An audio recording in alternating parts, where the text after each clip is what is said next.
So hello my dear students, कैसे हैं आप सब लोग। होपफुली आप सभी लोग बहुत ही बढ़िया होंगे। तो यार आज की वीडियो में हम लोग बेसिकली बात करने वाले हैं फार्मास्यूटिकल इनऑर्गेनिक केमिस्ट्री के बारे में, जो कि हमारे बी फार्मेसी के फर्स्ट सेमेस्टर का एक सब्जेक्ट है।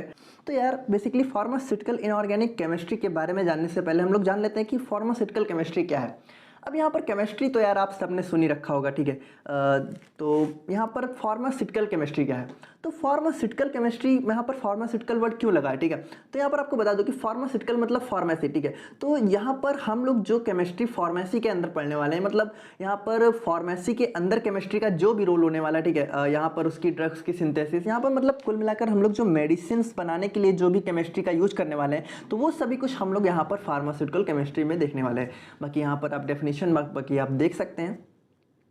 अब यहाँ पर आगे बात करते हैं कि फार्मास्यूटिकल केमिस्ट्री में बेसिकली आपको 3 पार्ट्स देखने को मिलेंगे, ठीक है, जो कि हमारे पूरे बी फार्मेसी 8 सेमेस्टर तक आपको पढ़ने हैं, ठीक है। तो यहाँ पर पहला पार्ट है इनऑर्गेनिक केमिस्ट्री, जो कि आपको सिर्फ और सिर्फ बी फार्मा फर्स्ट सेमेस्टर में पढ़ना है, और इसके बाद इसका काम यहाँ से ख़त्म हो जाता है। और उसके बाद हम लोग को बेसिकली पढ़नी है फार्मास्यूटिकल ऑर्गेनिक केमिस्ट्री, जो कि हमारे B pharmacy second third semester में आपको देखने को मिलेगी। और यहाँ पर मेडिसिनल केमिस्ट्री यहाँ पर जो कि आपके 4 सेमेस्टर से स्टार्ट होगी, और यहाँ पर आपको 4th 5th और ये one of the most important medicinal chemistry ही आपको फार्मेसी में देखने को मिलने वाली है। तो यार ये सब अभी इन सब की बात रहने देते हैं, क्योंकि ये सब आपके आने वाले को जो कि सेमेस्टर में आने वाले। तो सबसे पहले बात करते हैं हम लोग इनऑर्गेनिक केमिस्ट्री के बारे में। तो यहाँ पर इनऑर्गेनिक केमिस्ट्री क्या है। तो यार देखो, यहाँ पर जैसा कि डेफिनेशन से हम लोग देख सकते हैं कि in this we basically study about those inorganic compounds that are used in pharmaceutical industry. अब देखो यार, बिल्कुल भी आराम से समझते हैं, ठीक है। यहाँ पर बिल्कुल भी जो कि इसको कॉम्प्लिकेटेड बनाने की जरूरत नहीं है। अब इनऑर्गेनिक कंपाउंड्स, ठीक है। अब देखो इसको हटाओ, आप लोग बिल्कुल एकदम सिंपल वे में समझो, ठीक है, कि यहाँ पर इनऑर्गेनिक कंपाउंड्स, ठीक है। तो इनऑर्गेनिक कंपाउंड्स क्या होते हैं, सबसे पहले इनऑर्गेनिक कंपाउंड्स को समझते हैं। तो इनऑर्गेनिक कंपाउंड्स वो कंपाउंड्स होते हैं जहां पर कार्बन और हाइड्रोजन आपको एक साथ देखने को नहीं मिलता है। अब इस चीज़ को आपको समझने की ज़रूरत है, जैसे कि यहाँ पर आपके जो कंपाउंड्स होते हैं like methane, ethane, CH4, C2H6, यहाँ पर आपको कार्बन और हाइड्रोजन एक साथ देखने को मिलते हैं। तो वो जो कार्बन और हाइड्रोजन एक साथ देखने को मिलते हैं वो आपके ऑर्गेनिक केमिस्ट्री के अंदर आ जाते हैं। और इनके अलावा यहाँ पर जितने भी सारे कंपाउंड्स यहाँ पर इस वर्ल्ड में एग्जिस्ट कर रहे हैं, वो सारे के सारे हमारे इनऑर्गेनिक कंपाउंड्स के अंदर आ जाते हैं। अब इनऑर्गेनिक केमिस्ट्री क्या है, जो कि फार्मास्यूटिकल इनऑर्गेनिक केमिस्ट्री क्या है बेसिकली। तो यार यहाँ पर जो इनऑर्गेनिक कंपाउंड्स है, इनका हमारे फार्मास्यूटिकल इंडस्ट्री में क्या यूज है, जो भी यूज है, जो भी चीज़ें हैं, मतलब ये सारी चीज़ें हम लोग इनऑर्गेनिक केमिस्ट्री के अंदर पढ़ने वाले हैं। अब यार आपको बता दूं कि यहाँ पर इनऑर्गेनिक केमिस्ट्री के सिलेबस की बात करें, तो यहाँ पर सिलेबस आप देख सकते हो कि यहाँ पर आपको 5 यूनिट पढ़नी है, ठीक है। तो कि जो कि हमारी यूनिट फर्स्ट है, ठीक है। तो इसमें आपको कुछ बेसिकली टॉपिक्स पढ़ने जो कि हमारे इम्प्योरिटीज़ हैं और लिमिट टेस्ट है। तो यहाँ पर यूनिट सेकंड की बात करें तो यहाँ पर आपको एसिड बेस और बफर पढ़ने, जो कि आपने पहले भी देख रखा होगा। तो यार देखो, यहाँ पर कुछ भी आपको ऐसा कुछ खास नया नहीं मिलने वाला, सब कुछ पुराना ही है, पुराने से रिलेटेड है। तो काफ़ी मतलब ईजी है, यहाँ पर आप लोग को बिल्कुल भी टेंशन लेने की ज़रूरत नहीं है।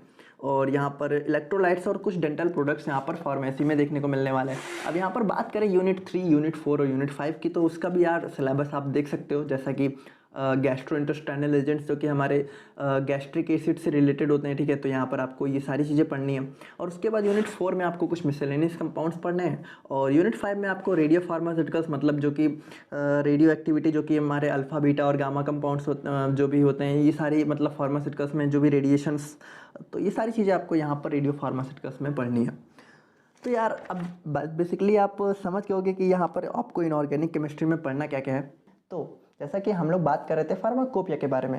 अब फार्माकोपिया के बारे में ये सब चीज़ें पढ़ने से पहले आपको बता दूं कि इस चीज़ को बहुत ही सिंपल वे में हम समझ लेते हैं कि जैसे फार्माकोपिया क्या होती है।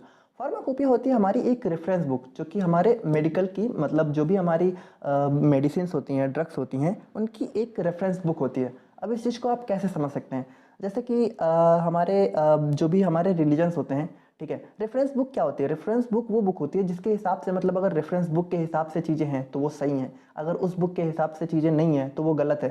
जैसा कि इस चीज़ को बहुत ही सिंपल अगर समझे तो, जैसे हमारे जो रिलीजन्स होते हैं, जैसे हमारी हिंदुओं की रेफरेंस बुक जैसे हम लोग की गीता मानी जाती है, और जैसे मुस्लिम्स में रिलीजियस बुक हमारी कुरान मानी जाती है, और जैसे जैसे हमारे ईसाई धर्म में जो कि हमारी रिलीजियस बुक जो कि हमारी बाइबल मानी जाती है, तो इसमें क्या होता है कि अगर हमारी चीज़ें उस रिलीजियस बुक के हिसाब से अगर हम लोग जो भी एक्टिविटी करते हैं वो सही हो, मतलब अगर उस बुक के हिसाब से कर रहे हैं तो वो सही है, अगर उस बुक के अपोजिट में कर रहे हैं तो वो गलत है। तो ऐसे ही हमारी फार्माकोपिया हमारी मेडिसिन रिलीजन की मतलब रेफरेंस बुक होती है। जैसे कि अगर इसमें जो चीज़ें भी लिखी हुई हैं, जैसे भी फॉर्मूले लिखे हुए हैं, जैसे भी चीज़ें लिखी हुई हैं, इस चीज़ को भी आप बहुत ही सिंपल वे में आप समझ जाएंगे, नोट्स काफ़ी ईजी है। तो उसके हिसाब से अगर चीज़ें हो रही हैं तो वो सही है, और अगर उसके हिसाब से चीज़ें नहीं हो रही हैं तो वो गलत हो जाती हैं। ठीक है, तो अब यहाँ पर समझते हैं कि वो बहुत ही ईजी लैंग्वेज में आपकी नोट्स है, बिल्कुल भी टेंशन लेने की जरूरत नहीं है। तो चलो लाइन बाय लाइन यहाँ पर एक्सप्लेनेशन देख लेते हैं। तो यहाँ पर फार्माकोपिया जो है हमारा, वो दो वर्ड से डिराइव है जो कि हमारे ग्रीक से लिए गए हैं। ठीक है, जिसमें पहला वर्ड है हमारा फार्माकॉन। अब फार्माकॉन मतलब होता है ड्रग। अब पोइया मतलब जो कि हमारा फार्माकोपिया में पोइया वर्ड है वो हमारा होता है टू मेक। अब यहाँ पर अगर इसको सिंपली समझे कि जो ड्रग्स की मेकिंग होती है, ठीक है, वही हमारी फार्माकोपिया के अंदर आती है। मतलब हमारी जो दवाओं को बनाने की जो भी प्रोसेस होती है, उसको कैसे बनाना है, उसमें क्या फॉर्मूले, कैसे जो भी चीज़ें होती हैं, वो सब हमारी फार्माकोपिया के अंदर आ जाती हैं। अब यहाँ पर इस चीज़ को अगर देखा जाए तो ये हमारी एक लीगल और official book of standard of drug होती है, जो कि हमारी रिकॉग्नाइज अथॉरिटी के द्वारा, मतलब जैसे जो हमारी जो गवर्नमेंट होती है, अलग अलग कंट्री की अलग अलग फार्माकोपिया होती है। इस चीज़ को भी आप आगे देख लेंगे। तो जैसे हमारी जो हर कंट्री की जो गवर्नमेंट होती है, वो यहाँ पर अपने अपने कंट्री में जो कि फार्माकोपिया मतलब उनकी जो मेडिसिन की, मतलब उनकी जो मेडिसिन के जो रिकॉग्नाइज्ड अथॉरिटी होती हैं, वहाँ से ये ऑफिशियल बुक होती है। ठीक है, उनकी मतलब वहाँ से ये वो कराई जाती है। ठीक है, ऑथराइज कराई जाती है, अपॉइंट कराई जाती है, सॉरी। और यहाँ पर फार्माकोपिया की बात करें तो फार्माकोपिया क्या क्या यहाँ पर कंटेन करती है, इस चीज़ को आप देखेंगे तो काफ़ी इजी समझ में आ जाएगा आपको। तो यहाँ पे हमारे फार्माकोपिया के अंदर बेसिकली होती है लिस्ट ऑफ ड्रग्स। ठीक है, list of drugs and related substances. मतलब कि इस चीज़ को आप समझिए कि हमारी कंट्री जो भी, मतलब जो भी कंट्री होती है, उस चीज़ के अंदर, उस कंट्री के अंदर जितनी भी ड्रग्स होती हैं, उन सारी की सारी ड्रग्स की लिस्ट आपकी फार्माकोपिया के अंदर होती है। और उनसे रिलेटेड जो भी सब्सटेंसेज होते हैं, उन ड्रग्स को फाइंड करने के सोर्सेज। और प्रिस्क्रिप्शन अभी आप फार्मास्यूटिक्स में आगे देखेंगे, प्रिस्क्रिप्शन होता है दवा का पर्चा। ठीक है, जो कि हमारे डॉक्टर प्रिस्क्राइब करते हैं। और यहाँ पर उन दवाओं से रिलेटेड जो भी टेस्ट होते हैं, ठीक है, उनके लिमिट टेस्ट और जो भी उनकी इम्प्योरिटी के वगैरह टेस्ट, जो कि अभी आप आगे देखेंगे। और उनसे रिलेटेड जो भी फार्मूला होते हैं दवाओं के, और दवाओं की यूजेज, उनकी डोजेज, मतलब कितना ज़्यादा उनको लेना है, और उनको रखने का तरीका, मतलब स्टोरेज कंडीशन, ये सारी की सारी चीज़ ही आपको फार्माकोपिया के अंदर देखने को मिल जाती है। ठीक है, अब यहाँ पर इंपॉर्टेंस ऑफ फार्माकोपिया देखते हैं। ठीक है, तो इंपॉर्टेंस क्या होती है, तो इंपॉर्टेंस इस चीज़ को आप बहुत अच्छे से देखिए, बहुत ही इजी लैंग्वेज में नोट्स है, आप लोगों को बिल्कुल भी टेंशन लेने की जरूरत नहीं है। और जो इसका पीडीएफ आपको व्हाट्सएप ग्रुप में प्रोवाइड कर दिया जाएगा, तो व्हाट्सएप ग्रुप का लिंक डिस्क्रिप्शन में है, तो ज्वाइन करना मत भूलना। और तो चलो इंपॉर्टेंस देख लेते हैं।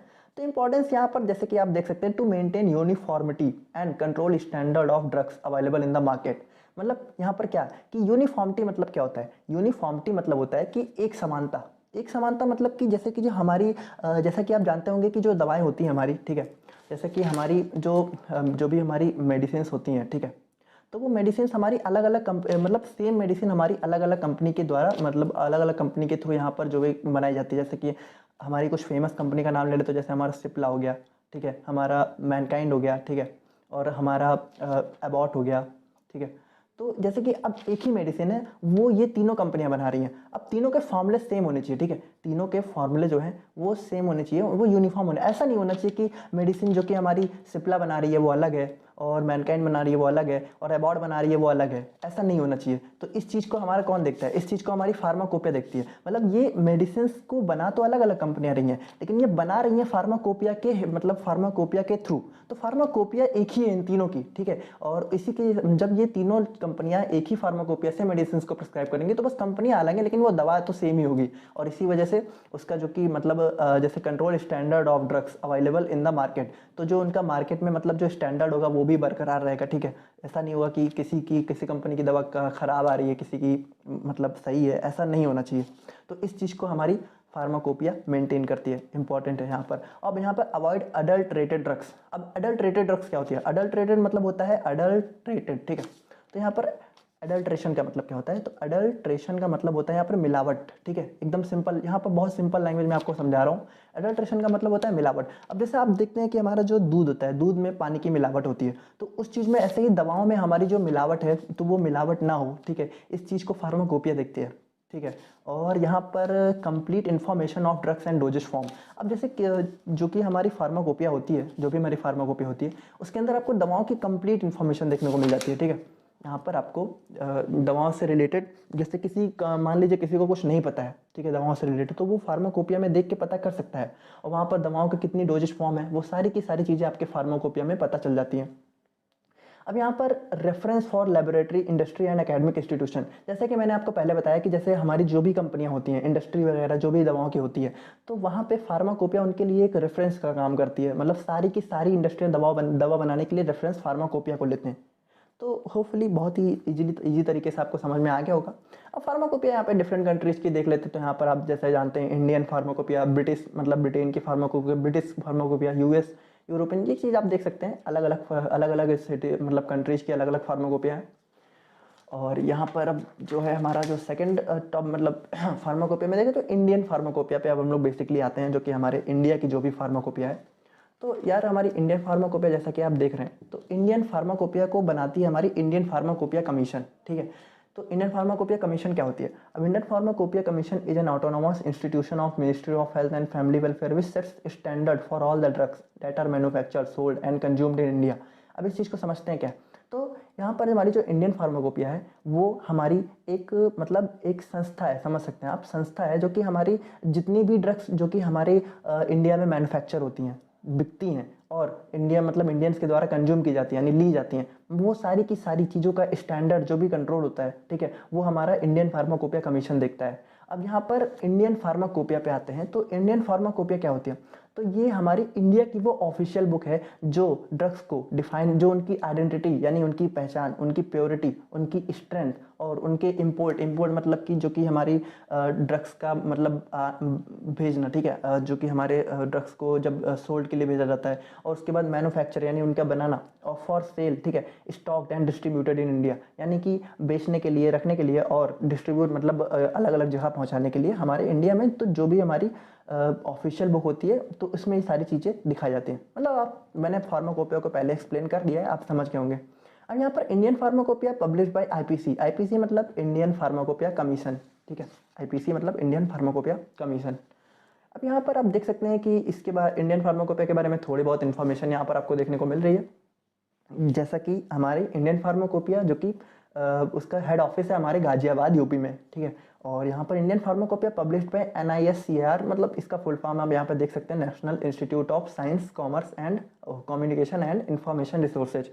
तो ये हमारे NICR मतलब ये सारी चीज़ें देखिए। आपको जैसा मैं आपको एक चीज़ और बता दूँ कि ये सारी चीज़ें अगर आप एग्जाम पॉइंट ऑफ व्यू के हिसाब से देखें तो ये सारी चीज़ें अगर आप ऐड ऑन कर देंगे तो वो आपको काफ़ी ज़्यादा इंप्रेशन अच्छा पड़ेगा। बाकी आपको इतना ज़्यादा कुछ डीप में जाने की ज़रूरत भी नहीं है, वो मैंने आपको बस बता दिया था कि कोई भी चीज़ आपकी छूटे ना।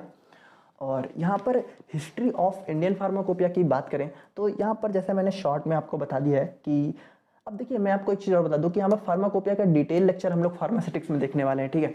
तो इसमें आपको लोग को बिल्कुल भी वो होने की ज़रूरत नहीं है। और जैसे हम लोग जो भी चीज़ें हिस्ट्री उसकी जो बहुत अच्छे से होगी वो हम लोग वहाँ पे देखेंगे। अब यहाँ पर बात करें अगर हमारे प्री इंडिपेंडेंस डे मतलब जब हम लोग को इंडिया में आज़ादी नहीं मिली हुई थी तो उस समय हम लोग की ब्रिटिश फार्माकोपिया, मतलब आप जानते हैं कि ब्रिटिश का ही हमारे इंडिया पे वो था, तो ब्रिटिश फार्माकोपिया हमारे इंडिया में यूज की जाती थी, ठीक है, मतलब हमारे इंडिपेंडेंस से पहले। अब जबकि हमारी 1946 यानी कि हमारे इंडिपेंडेंस मतलब हमारी आज़ादी से 1 साल पहले हमारी जो गवर्नमेंट ऑफ इंडिया थी तो उसने जो है एक इंडियन फार्माकोपिया की लिस्ट इशू करी थी, ठीक है। ये हमारी हिस्ट्री आप देख रहे हैं। और उसके बाद यहाँ पर जो कि हमारी एक सर हमारे RN चोपड़ा थे, तो उनके अंडर में हमारी फार्माकोपिया कमेटी जो कि मतलब इशू की गई, जो कि हमारी इंडियन फार्माकोपिया लिस्ट को जो कि बना रही थी, ठीक है। जैसा आप देख सकते हैं कि committee under chairmanship of sir RN Chopra along with other 9 members, मतलब उनके साथ में 9 मेंबर्स और थे। अब यहाँ पर देखते हैं कि नेक्स्ट पॉइंट में कि यहाँ पे it was prepared by department of health government of India Delhi in 1946। मतलब ये जो हमारी इंडियन फार्माकोपिया लिस्ट थी वो प्रिपेयर यहाँ पर department of government of health India के द्वारा हो रही थी। अब 1948 में हमारी जो गवर्नमेंट ऑफ इंडिया होती है उसने एक कमेटी मतलब कमेटी को इशू वो किया, प्रिपेयर किया, तो जो कि हमारी इंडियन फार्माकोपिया के प्रिपरेशन के लिए। अब जैसे कि हम आज देख सकते हैं कि एट लास्ट में हमारी इंडियन फार्माकोपिया कमेटी जो कि हमारे chairmanship of doctor BN Ghosh के मतलब डॉक्टर BN घोष के मतलब अंडर में हमारी फार्माकोपिया की फर्स्ट एडिशन पब्लिश हुई। IP मतलब इंडियन फार्माकोपिया, 1955 में। अब बाकी यहाँ पर देख सकते हैं कि फादर ऑफ जो हमारे इंडियन फार्माकोपिया हैं वो कि हमारे प्रोफेसर महादेव लाल शॉ। तो अब यहाँ पर अब आप देख सकते हैं डिटेल में, ठीक है। मैंने इसका एक चार्ट बना दिया है। तो ये हमारी फार्माकोपिया, इंडियन फार्माकोपिया की लिस्ट है।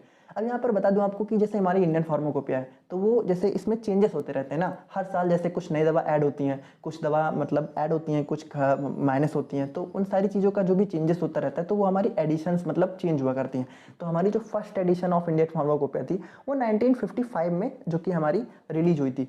और ठीक है, अब सप्लीमेंट क्या होता है? तो सप्लीमेंट मतलब कि उसमें जो जैसे कि फर्स्ट एडिशन में ही बहुत ही हल्के फुल्के चेंजेस जब कर दिए जाते हैं तो उसका जैसे सप्लीमेंट मतलब कि 1960 में लॉन्च हुआ। अब हमारी जो इंडियन ये 1955 वाली जो इंडियन फार्माकोपिया थी कि इसमें 2 वॉल्यूम थे आपके और 986 मोनोग्राफ थे। अब मोनोग्राफ क्या होता है? तो इस चीज़ को यार हम लोग फार्मास्यूटिक्स में डिटेल में देखेंगे, बाकी शॉर्ट में आपको समझा दूं तो मोनोग्राफ होता है किसी एक दवा का डिटेल, मतलब जैसे हमारी किसी एक दवा का, जैसे हमारा पैरासीटामॉल ले लिएगा तो पैरासीटामॉल के प्रिपरेशन, उनसे रिलेटेड साइड इफेक्ट, वो सारी चीज़ें हमारी मोनोग्राफ होती हैं, जो कि हमारे पैरासीटामॉल का मोनोग्राफ हो गया। तो वो मोनोग्राफ आप अभी फार्मास्यूटिक्स में अच्छे से हम लोग देखेंगे।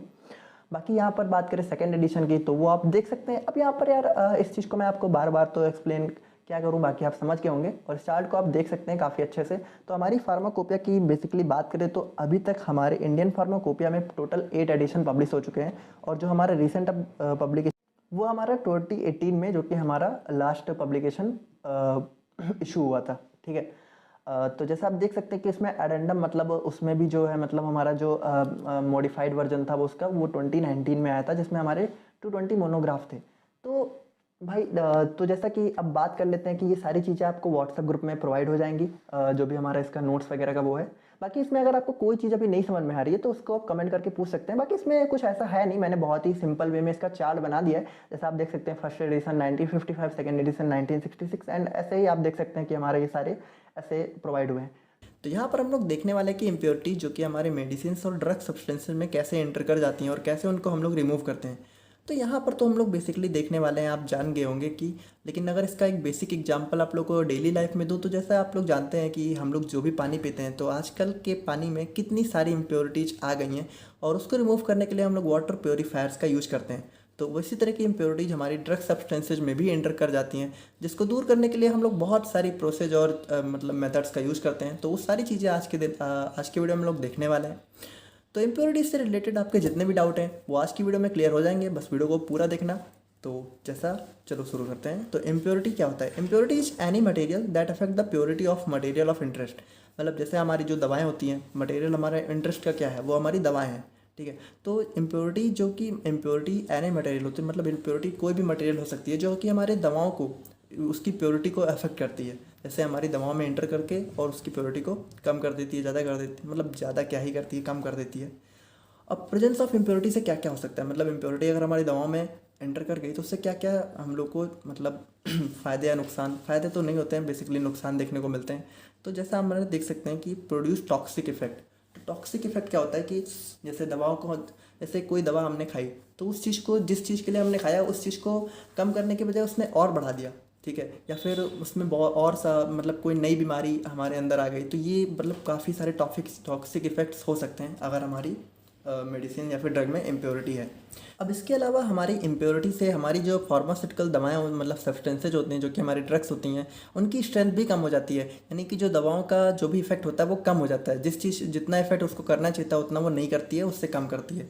और यहाँ पर जो कॉमन इम्प्योरिटी जो कि हमारी दवाओं में हमारी फार्मास्यूटिकल ड्रग्स में आ जाती हैं तो वो इंक्लूड करती हैं lead, arsenic, iron and chloride. ये मतलब ये सारी इम्प्योरिटीज हम लोग के बेसिकली दवाओं की मैन्युफैक्चरिंग में आ जाती हैं, जिसको रिमूव करने के लिए हमारी फार्माकोपिया में लिमिट टेस्ट दिए गए हैं, जिसको आपको आगे देखना है। तो जैसा इम्प्योरिटी के टाइप्स पे आते हैं तो इम्प्योरिटी हमारी बेसिकली 3 टाइप्स की होती है: ऑर्गेनिक इम्प्योरिटीज, इनऑर्गेनिक इम्प्योरिटीज और रेसिडुअल सॉल्वेंट्स। अब यहाँ पर ऑर्गेनिक इम्प्योरिटीज क्या होती है? तो ऑर्गेनिक इम्प्योरिटी जो इम्प्योरिटीज होती हैं जो कि हमारे ड्यूरिंग मतलब बेसिकली हमारे सिंथेसिस, प्योरीफिकेशन और स्टोरेज यानी कि दवाओं के रख रखाव के दौरान हमारी आ जाती हैं। तो अब ये मे बी आइडेंटिफाइड और नॉट आइडेंटिफाइड, मतलब ये इनको पहचाना भी जा सकता है और हो सकता है कि इनको ना पहचाना जाए। मतलब ये कभी कभी तो पकड़ में आ जाती हैं लेकिन कभी कभी पकड़ में नहीं आती हैं। अब यहाँ पर they basically include starting material, by product, मतलब ये सारे जो कि प्रोडक्ट्स हैं जो कि हमारे इन ऑर्गेनिक इम्प्योरिटीज़ में आ जाते हैं।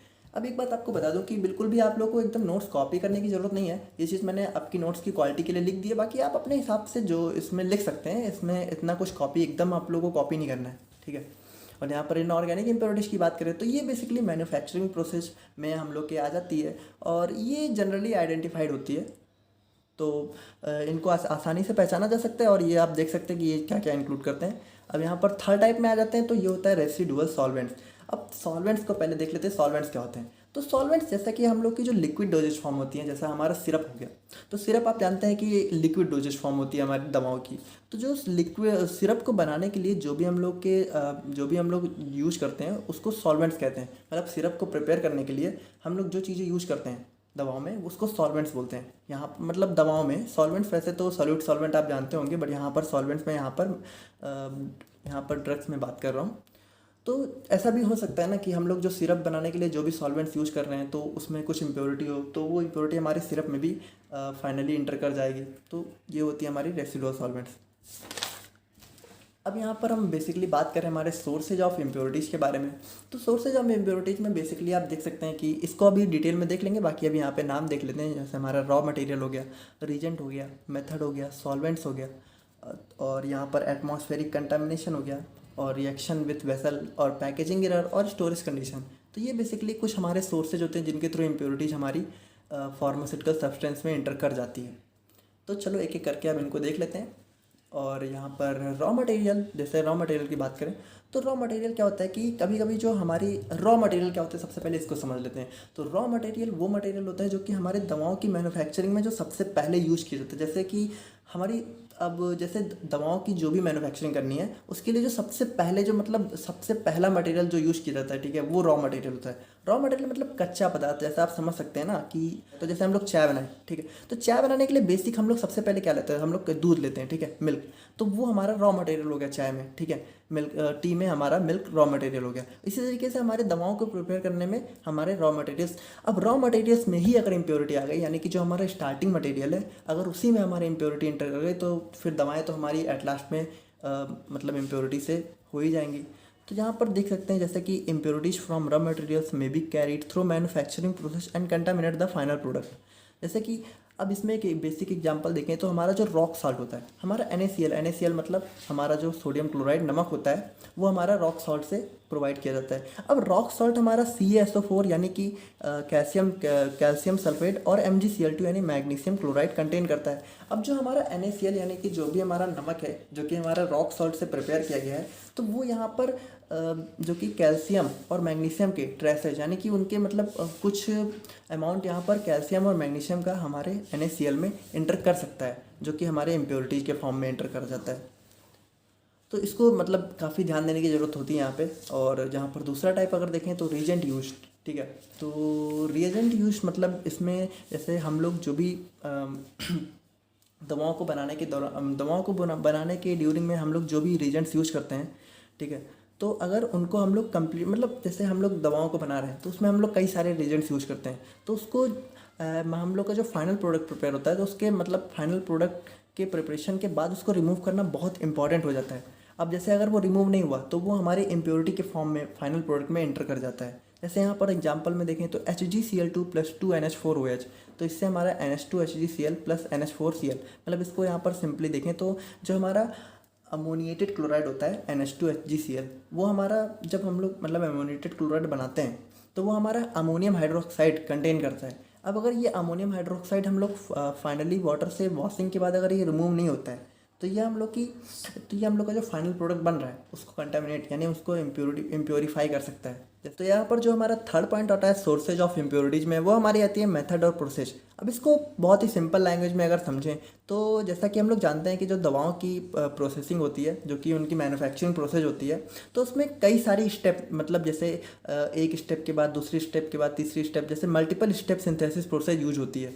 तो इस मल्टीपल स्टेप के मतलब प्रोसेस में हमारे कुछ इंटरमीडिएट प्रोडक्ट बन जाते हैं, यानी कि कुछ बीच के ऐसे प्रोडक्ट बन जाते हैं जिनका हमारे फाइनल प्रोडक्ट में कोई काम नहीं होता है। तो अगर अब इस इंटरमीडिएट प्रोडक्ट को, इस इंटरमीडिएट कंपाउंड को अगर रिमूव नहीं किया गया तो ये हमारे फाइनल प्रोडक्ट में एंट्री कर जाता है, जो कि हमारे फाइनल प्रोडक्ट को कंटामिनेट कर देता है। कंटामिनेट मतलब उसको मतलब इम्प्योर कर देता है। अब यहाँ पर सॉल्वेंट्स जैसा कि हम लोगों ने पहले देखा हुआ था, अब इसको यहाँ पर डिटेल में देखते हैं। तो सॉल्वेंट्स क्या, जैसे कि बेसिकली हमारा मोस्ट ऑफ द जो फार्मास्यूटिकल प्रोडक्ट होते हैं तो वो हमारे वाटर को एज ए सॉल्वेंट यूज़ करते हैं। तो अब वाटर क्या होता है, वाटर हमारा कई टाइप्स का होता है। तो वाटर हमारा बेसिकली जो now generally we use distilled और डीमिनरलाइज्ड वाटर। अब जैसे वाटर हमारा कई टाइप का हो गया, जैसे हमारा टैप वाटर हो गया, सॉफ्टेंड वाटर हो गया, डीमिनरलाइज्ड वाटर हो गया और डिस्टिल्ड वाटर हो गया। अब डिस्टिल्ड वाटर हमारा बेस्ट होता है, लेकिन अब यहाँ पर क्या बात आ जाती है कि जो हमारा डिस्टिल्ड वाटर होता है वो कॉस्टली होता है। तो ये हर जगह हम लोग यूज़ नहीं कर पाते हैं, मतलब कभी कभी मतलब करना तो डिस्टिल्ड वाटर ही चाहिए सही पूछिए तो। बट यहाँ पर कभी कभी कॉस्ट को बचाने के चक्कर में कंपनियाँ यहाँ पर थोड़ा सस्ता वाला वाटर यूज कर लेती हैं, जैसे डीमिनरलाइज्ड वाटर, या फिर कभी कभी सॉफ्ट एंड वाटर भी यूज कर लेती हैं। तो ये हमारे मतलब जैसे आप देख सकते हैं कि जो हमारा सॉफ्ट एंड वाटर होता है वो हमारा Na+ और Cl- की इम्प्योरिटी को कंटेन करता है, और ये हमारा डीमिनरलाइज्ड वाटर होता है ये भी हमारी ऑर्गेनिक इम्प्योरिटी को कंटेन करता है। तो अगर हम लोग ये वाटर यूज़ करेंगे अपने दवाओं की मैन्युफैक्चरिंग में तो ये हमारे फाइनल प्रोडक्ट को कंटामिनेट कर देगा। अब यहाँ पर अगर फिफ्थ पॉइंट की बात करें तो वो हमारा एटमॉस्फेरिक कंटामिनेशन।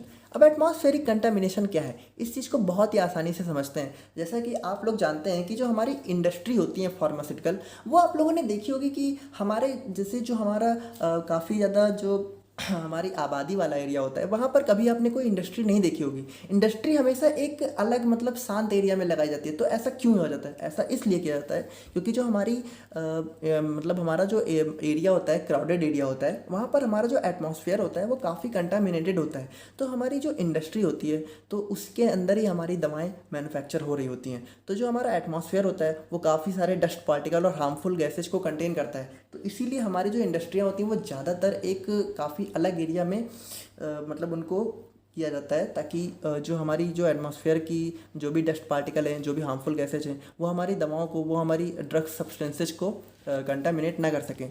अब जैसा आप देख सकते हैं कि अगर मान लीजिए जो हमारी NaOH है, NaOH हमारी दवाओं के मैन्युफैक्चरिंग में यूज होती है। अब अगर जैसे उसने हमारी एटमॉस्फेयर में आप जानते हैं कि कार्बन डाइऑक्साइड होती है। अब अगर ये कार्बन डाइऑक्साइड हमारी NaOH के साथ रिएक्ट कर गई तो ये हमारे NaOH को कंटामिनेट कर देती है, और इसीलिए NaOH को ज़्यादा मतलब ज़्यादा खुले में नहीं रखा जाता है फॉर अ लॉन्ग टाइम, जैसा कि आप देख सकते हैं। और that's why most of the industries build in outer areas. और जैसा कि मैंने आपको बताया कि इसीलिए हमारी जो इंडस्ट्री होती है वो एक आउटर एरिया में बिल्ड की जाती है। अब यहाँ पर हमारे 6th पॉइंट की बात करें तो वो हमारा आता है रिएक्शन विथ वेसल। ठीक है, तो यहाँ पर इस चीज़ को समझे, जैसे हमारा जो वेसल्स होते हैं तो कई वेसल्स हमारे जैसे आयरन के वेसल को आप समझ सकते हैं। तो जो हमारा आयरन का वेसल होता है, तो अगर हम लोग आयरन के वेसल में अपना कोई भी दवाओं को मैन्युफैक्चर कर रहे हैं तो वो जो हमारी दवाएं होती हैं वो हमारे आयरन से रिएक्ट कर जाती हैं। अब हमारा आयरन जो है वो आर्सेनिक की इम्प्योरिटी को कंटेन करता है। तो अगर हम लोगों ने दवाओं को आयरन वेसल में बनाया जो कि उसमें सूट नहीं कर रही हैं, तो हमारी आर्सेनिक से रिएक्ट करके उसको अपने में मतलब इम्प्योरिटी की तरह कंटेन कर लेंगी। और आयरन मतलब जैसा कि आप देख सकते हैं कि जो inorganic compounds that are manufactured in iron vessel may contain iron and arsenic as impurities. तो आप समझ गए होंगे। और बाकी पैकेजिंग एरर की बात करें तो कभी कभी क्या होता है कि product of similar appearance such as tablet of same shape size and colour. जैसे कुछ टैबलेट क्या होती हैं कि सिमिलर अपीयरेंस मतलब क्या, एक जैसे दिखने वाली, जैसे कि कुछ टैबलेट्स हमारी हुई तो उसका मतलब अगर शेप सेम है, उसका साइज भी सेम है, उसका कलर भी सेम है, लेकिन वो टैबलेट्स अलग अलग हैं। ठीक है, उनके यूजेज अलग अलग हैं, उनके इफेक्ट अलग अलग हैं। लेकिन कभी कभी क्या होता है कि बाई मिस्टेक हम लोग उनको पहचान नहीं पाते हैं और एक ही सेम तरीके के कंटेनर में पैक कर देते हैं, और जिसकी वजह से आप समझ सकते हैं कि कितने मेजर नुकसान मतलब ये एक मतलब हाई सोर्स ऑफ डेंजर हो सकता है। तो इम्प्रॉपर लेबलिंग में also cause major packaging error. अब कभी कभी क्या होता है कि हमारी जो हमारी दवाएं हैं तो वो उन पर हम लोग जो कि लेबलिंग करते हैं, मतलब लेबलिंग आप समझ रहे होंगे ना, जैसे आप लोग जो भी दवाएं खाते हैं तो उस पर लिखा होता है पैरासीटामोल या फिर डोलो या फिर जो भी दवाएं होती हैं, तो लेबलिंग उसको कहते हैं। तो कभी कभी हम लोग लेबलिंग ही गलत कर देते हैं। अब ये सारी जो मतलब इम्प्योरिटीज़ की जो एरर होती हैं ये हमारी बाई मिस्टेक ही कॉज होती हैं, जिसको हम लोग काफ़ी सावधानी से दूर कर सकते हैं। अब यहाँ पर हमारा लास्ट जो एरर मतलब इम्प्योरिटी का जो भी रीजन आता है, सोर्स आता है, वो हमारे होती है स्टोरेज कंडीशन।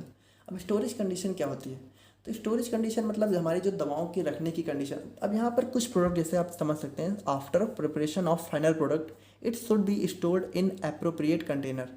मतलब जो हमारी फाइनल प्रोडक्ट होती हैं जब वो प्रिपेयर हो जाए तो इनको हम लोग को एप्रोप्रिएट कंटेनर में रखना चाहिए डिपेंडिंग अपॉन, मतलब उसमें जैसे कुछ चीज़ें कुछ चीज़ों पे वो डिपेंड करता है, जैसे हमारा nature of material, batch size, quantity.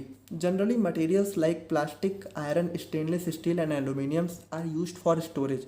Improper storage leads to reaction with these materials and contaminate the final product. जैसा कि हम लोगों ने देखा था कि हम लोग अगर यहाँ पर जो हमारा आयरन होता है, स्टेनलेस स्टील होता है, एल्यूमिनियम होता है, तो इनके मतलब इन मटेरियल्स में अगर हम लोग अपनी दवाओं को स्टोर करते हैं, ठीक है, तो अगर गलत तरीके से हम लोगों ने स्टोर कर दिया, फिर गलत दवाओं को स्टोर कर दिया, तो वो इनसे रिएक्ट कर सकती हैं और हमारे फाइनल प्रोडक्ट को कंटामिनेट कर सकती हैं।